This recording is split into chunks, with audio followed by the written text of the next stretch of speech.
और जिस विश्वास के साथ, जिस दृढ़ता के साथ आप कथा सुनने के लिए बैठे हो, जिस समय पर श्री शिवाय नमस्तुभ्यम बोला जाता है, बाबा सब दुख काटो मेरे बोला जाता है, उसके बाद 2 क्षण के लिए मौन जब आप और हम होते हैं, तब उस समय पर बाबा से अपने मन की बात करा करो, अपने दिल की बात करा करो और बाबा को अपना भाव शिव जी को कहा करो। भगवान शंकर उसको स्वीकार करेंगे, शिव उसको स्वीकार कर कर अपने भीतर आकर विराजमान होंगे और शिव तत्व अवश्य फलीभूत होगा। फल आज हमने शंकर भगवान को अपने घर पर लेकर आए। शिव जी अपने घर पर आए, शंकर भगवान और अपने घर पर। भानुमति ने मन में सोचा कि ये कैसे हो सकता है कि शंकर अपने घर पर आ जाए, शिव अपने घर पर आ जाए, ये कैसे हो सकता है।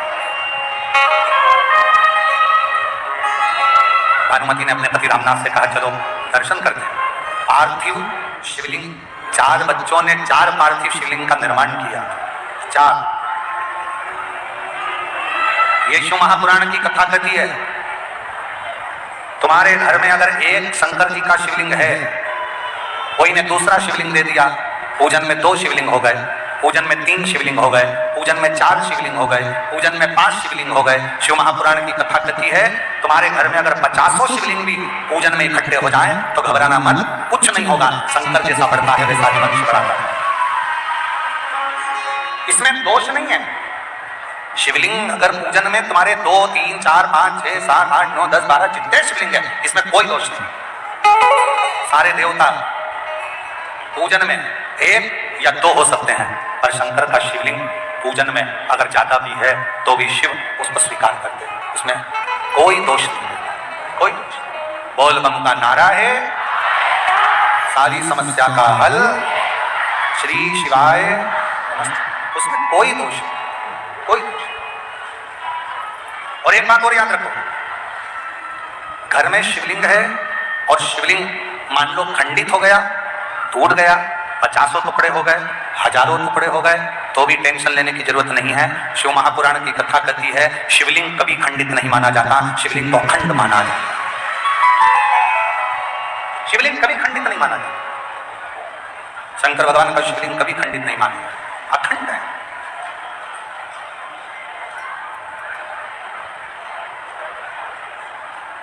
वो कहते हैं ना, मंदिर मंदिर में मिलेंगे भोलेनाथ, चढ़ाऊं लोटा जल भरे, और काहे के गणपति बनाए, काहे के भोलेनाथ, काहे के गणपति बनाए, काहे के भोलेनाथ, गोबर के गणपति बनाए, मट्टी के भोलेनाथ, गोबर के गणपति बनाए, मट्टी के भोलेनाथ।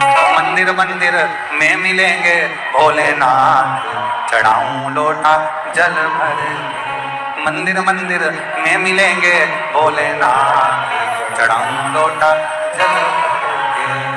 कौन दिना गणपति मनाए, कौन दिना भोलेनाथ, कौन दिना गणपति मनाए, कौन दिना भोलेनाथ।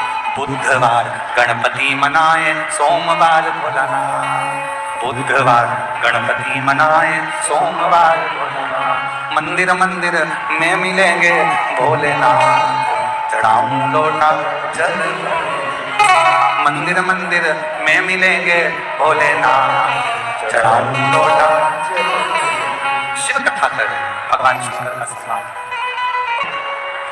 जिसके घर में पार्थिव शिवलिंग का निर्माण होता है, उसके घर में कभी लक्ष्मी की कमी नहीं होती है, वहां लक्ष्मी सदा निवास,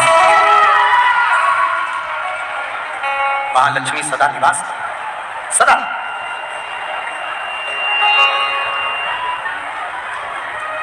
और मेरी जीजियों, जितनी मेरी बेटियां बैठी हैं, माताएं बैठी हैं, मेरे भाई जितने बैठे हैं, जितने मेरे जीजी बैठी हैं, जितने मेरे जीजा बैठे हैं, उनसे निवेदन करूंगा, महीने में, 2 महीने में, 4 महीने में, 6 महीने में ऐसा नियम बनाओ कि मिट्टी अपने गमले में से लेकर, भले गमले के अंदर ही शिवलिंग का निर्माण कर लो, उसकी पूजन कर लो, दिया लगाकर, जल चढ़ाकर बाबा से प्रार्थना कर लो, और उसी मिट्टी को वहीं गमले में ही विसर्जन कर लो।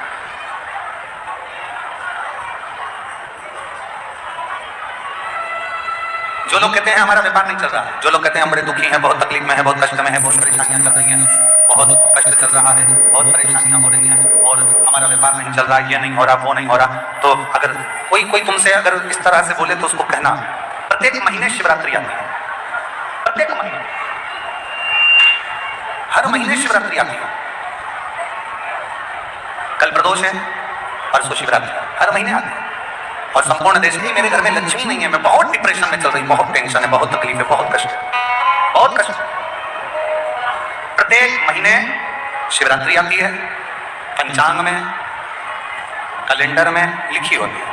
और कई लोग कहते हैं हमको मालूम नहीं पड़ता कि कब शिवरात्रि आ गई, कब चली गई। तो अब की बार हम भी विचार कर रहे हैं कि पूरे साल की शिवरात्रि हमारी सोशल मीडिया पर हम पूरे साल कौन से महीने में शिवरात्रि कितनी तारीख को आएगी, वो एक कैलेंडर जैसा हमारा जो फेसबुक है, हमारा जो यूट्यूब है, इंस्टाग्राम है, हम उसको प्रयास कर रहे हैं कि उस पर हमारी विटलेश सेवा समिति के द्वारा पूरे महीने की शिवरात्रि पूरे शिव भक्तों के सोशल मीडिया पर पहुंच जाए, जिससे लोगों को ध्यान रहे कि इतनी तारीख की शिवरात्रि है, लोगों के स्मरण में रहे कि इतनी तारीख को शिवरात्रि आएगी, मासिक शिवरात्रि इतनी तारीख को है, मासिक शिवरात्रि इतनी तारीख को है, उनके सबके स्मरण में रहे। एक पार्थिव शिवलिंग का निर्माण, पार्थिव शिवलिंग का निर्माण महाराज प्रत्येक घर में हर महीने, भले गमले में करो, थाली में करो, पूजन के स्थान पर करो, और पार्थिव लिंग का निर्माण होना चाहिए प्रत्येक। और फिर निवेदन करें, जिसकी जिंदगी में कर्जा ही कर्जा डूबा हुआ है, कर्जे में लदा लूम हो और कोई उन्नति हो ही नहीं रही, बहुत कष्ट में हो गए, तो प्रदोष के दिन बेलपत्री के वृक्ष के नीचे दीप लगाएं, शिव जी के मंदिर में जाकर दीप लगाएं और अपने घर के दरवाजे पर दीप लगाएं। प्रदोष के दिन बेलपत्र के वृक्ष के नीचे लगाया गया दीपक, शिव मंदिर में लगाया गया दीपक और अपने दरवाजे पर लगाया गया दीपक, ये तीनों जब एकाग्रित भाव से दीप लगाए जाते हैं तो ब्रह्मा विष्णु महेश हमारे कार्य की सफलता देते ही हैं, उसमें अटकल नहीं, उसमें तकलीफ नहीं। शिव जी के मंदिर में जब जल चढ़ाने जाते हो तो क्या कहते हो? घर से जाते समय एक लोटा जल जब लेकर निकलो तो घर के दरवाजे से निकलते समय श्री शिवाय नमस्तुभ्यम, मंदिर में जब प्रवेश करो तो श्री शिवाय नमस्तुभ्यम, और शंकर जी को जब जल चढ़ाओ तो अपने बाबा को अपने दिल की बात, बाबा मैं आपकी बेटी हूँ, बहुत कष्ट है बाबा, ये तकलीफ है बाबा, बाबा आप ये कार्य कर दीजिए। शिव को जल चढ़ाते समय और जलाधारी का स्पर्श करो, जलाधारी का स्पर्श करो और बाबा से विनय करो, हम तो बाबा के भरोसे चले, हम तो बाबा के भरोसे चले, ये दुनिया वाले जलते, ये दुनिया वाले जलते, हम तो बाबा के भरोसे चले, डमरू वाले के भरोसे चले। जैसे ही पार्थिव शिवलिंग का निर्माण हुआ, भानुमति और रामनाथ ने आकर दर्शन किया, दर्शन करते से ही बाबा से प्रार्थना करी, बाबा आज गांव के लोग शिवरात्रि का पर्व मना रहे हैं, सब घर से एक लोटा जल, एक लोटा दूध शिवालय जाना है, हमारे पास दूध ले जाने की भी सामर्थ्यता नहीं, हमारे पास दूध ले जाने की भी सामर्थ्यता नहीं। अब कृपा, अगर आपने कथा सुनी होगी रतनगढ़ की, तो रतनगढ़ की कथा में हमने कहा था कि शंकर भगवान को 50 किलो, 2 किलो, 5 किलो, 1 किलो दूध की जरूरत नहीं है। शंकर भगवान को अगर देसी गाय का 2 बूंद दूध भी चम्मच में लेकर भी अगर शंकर जी को चढ़ा दोगे तो शंकर उसको स्वीकार कर लेंगे।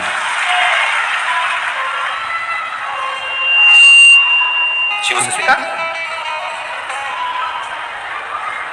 बाबा कुछ बच्चा दौड़ कर गया अंदर, और चारों बच्चे जब अंदर दौड़ कर गए, घर में रखा हुआ थोड़ा सा कोठी में जो आटा चिपका हुआ था, डब्बे के अंदर जो आटा लगा हुआ था उसमें पानी डालकर लोटे में लेकर आ गए, और आकर लोटे में लेकर आकर बोले, माँ शिव जी को दूध चढ़ाना चाहिए ना शिवरात्रि को, हम दूध लेकर आए। माँ ने जैसे ही बच्चों के हाथ में दूध देखा पूछ लिया, ये दूध कहाँ से है? बच्चों ने कहा, माँ आटे के डब्बे में पानी डालकर उसको घोल कर लेकर माँ शिव जी से कहती है, बाबा जो हमारी सामर्थ्यता है उसके अनुसार हमने चढ़ा दिया। जैसे ही दूध चढ़ाया, भगवान शंकर और पार्वती नंदी पर बैठकर सामने से आ रहे थे, नीचे उतरे। पार्वती जी ने बूढ़ी का रूप लिया, सिर पे लंबी सी बिंदी, नासिका से लेकर शिखा तक मां पार्वती के सिंदूरा भरा हुआ था। शंकर भगवान एक बूढ़े का रूप रखकर सिर पे पाग बांधकर साथ में एक गौ माता को लेकर, बहुला को लेकर, गाय को लेकर पहुंच गए। दस्तक दी, दरवाजा बजाया, रामनाथ, ओ रामनाथ। रामनाथ ने दरवाजा खोला। तुम कौन हो? रामनाथ, भूल गया? तेरे पिताजी का मैं मित्र हूं, और तेरे पिताजी ने मेरे पास में थोड़ा सा धन रख दिया था, थोड़ी सी दौलत रख दी थी, और उसके प्राण तुझे याद है? गाड़ी से तुझे, अरे कितनी, जरा विचार करिएगा। एक नियम, अगर आपने पार्थिव लिंग के निर्माण का बना लिया, पार्थिव शिवलिंग के निर्माण का यदि एक नियम बना लिया कि प्रत्येक महीने की शिवरात्रि पर मुझे पार्थिव लिंग बनाना है, पूजन करना है। मैं बहुत दुखी हूँ, बहुत कष्ट है, बहुत बीमारी है, घर में 1 रुपया नहीं है, कर्जे में लतालुम हो गई। 2 महीना, 3 महीना, 4 महीना अगर सच्चे मन से बाबा का विश्वास के साथ अगर पूजन करा है, तो 5वें महीने में तो बाबा धन देकर नहीं मानेगा। आपके हृदय की बात सुनकर ही रखे, श्रवण करो।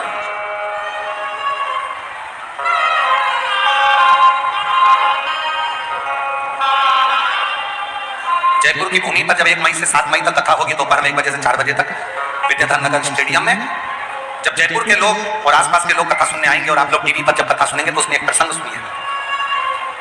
उसका एक प्रसंग है, शिवजी पार्वती जी को लेकर शमशान की फेरी लगा रहे थे। शमशान घूम रहे थे, शमशान महाशमशान में घूम रहे, काशी में घूम रहे। गंगा नदी की रेत पत्थर पर रखकर अपनी मां का पुतला बनाकर उससे पूछ रहा है, मां तू कब आएगी? और मां नहीं है, मां मर चुकी है, मां के प्राण छूट चुके हैं। ईसर गोरा शिव महापुराण की कथा को जयपुर की भूमि से जरूर सुनना, अखंड सौभाग्य देने वाली वो कथा है। मेरी मां तू कब आएगी? पार्वती जी तो कुछ नहीं बोली। शंकर जी को लगा कि मेरे शिवलिंग की पूजन कर रहा है, पर वो मां का पुतला बना रहा था, बालू रेत से, गंगा की नदी की रेत से बालू का पुतला बना रहा था अपनी मां का। और शंकर को लगता है कि मेरा शिवलिंग का निर्माण करा है। शंकर भगवान उसी समय पर पार्वती जी को आज्ञा देते हैं, पार्वती जाओ, इसकी मां बनकर इस बच्चे को गोदी में बिठाकर इसका लाड़ लड़ाओ और इसकी परवरिश करो। पार्वती जी कहती हैं, ईश्वर जी से गोरा जी कहती हैं, कैसी बात करते हो भोलेनाथ, कि अपनी मां का पुतला बनाया और तुम कह रहे हो कि शिवलिंग? कुछ भी हो, मिट्टी का ढेला बनाया है, मतलब मेरा शिवलिंग का निर्माण करा है। अब मेरी इस मूर्ति का उसने निर्माण करा, इसलिए इसका लालन पालन तुम्हें करना पड़ेगा। पार्वती जी उसकी मां का रूप रख कर जाती हैं, गौरा उसका मां का रूप रख कर जाती हैं, और बच्चे का, अभिमन्यु का पालन पोषण करती हैं। बच्चा जब बड़ा हो जाता है, तब माता उसका सारा विभव देकर, संपदा देकर पुनः कैलाश धाम पर आकर विराजमान हो जाती है। वही सती और गौरा जी की कथा है। शंकर बोला, तुम्हारे पिता के मित्र हैं हम, ये लो। शंकर कभी अपने असली स्वरूप में नहीं आता, शिव कभी अपने असली स्वरूप में नहीं पहुंचता। शंकर भगवान अपना रूप रखकर दूसरे के माध्यम से आपका कल्याण करवा देते हैं। और शिव जी ने आकर दिया, गाय का दूध निकाला, रतन माणिक मोती सब घर में भरा गया, पूरा महल बन गया, पूरा घर का लोग शंकर का गुणगान करने लगे। और ऐसी कोई शिवरात्रि नहीं जाती थी जिस समय पर वो चारों बेटे शंकर के पार्थिव लिंग का निर्माण नहीं करते थे। ऐसी शिवरात्रि की महत्वता, ऐसी शिवरात्रि की महत्वता हमारे शास्त्र, हमारे वेद, हमारे पुराण करते हैं कि जिस शिवरात्रि पर भूलवश भी अगर मिट्टी का ढेला बनाकर के पूजन किया जाए तो शंकर करुणा करता, शिव आनंद देता। कल प्रदोष है, परसों कथा की भी शिवरात्रि है और महीने की भी शिवरात्रि है, दोनों का संयोग है। एक बात तो है बिहार वालों, तुमने पुण्य बहुत जोरदार करा होगा, लोटा भर के जल ज्यादा चढ़ाया, इसलिए बाबा ने ये सारी तिथियां, सोमवार की अष्टमी से कथा प्रारंभ होना, प्रदोष पढ़ना, शिवरात्रि पढ़ना, और ये सब बाबा की करुणा। और जितने रह गए दिल से सुनो, दिल से बाबा को जोड़ते रहो।